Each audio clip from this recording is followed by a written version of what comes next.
Research institutions need to be at the forefront of innovation and sustainability. We have the opportunity in Canada and globally to champion secure and effective computing environments such as those produced in Canada by Hypertec.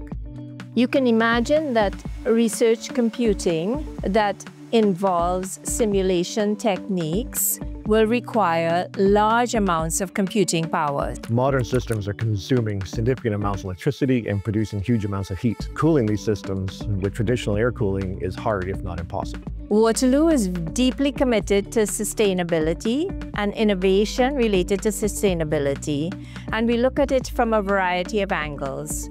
For example, we are one of the first in North America to deploy an immersion cooling environment for our computing infrastructure. With a system the size of Nibi, we wanted a very efficient cooling solution, and immersion cooling provides that. By leveraging the latest in CPU technology from Intel, we're able to better future-proof the Nibi cluster.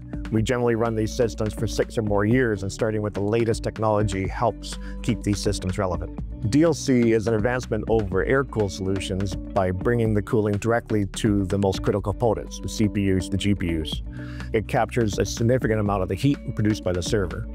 With immersion cooling, you get cooling to all components on the server and are able to capture 100% of the heat produced. The consistent cooling provided by the immersion tanks allows us to run the Intel CPUs in turbo mode. This greatly increases the computing power. Supercomputers are great at producing two things, science results and heat. And for the first time, we're going to be using both of them by recapturing that heat and using it.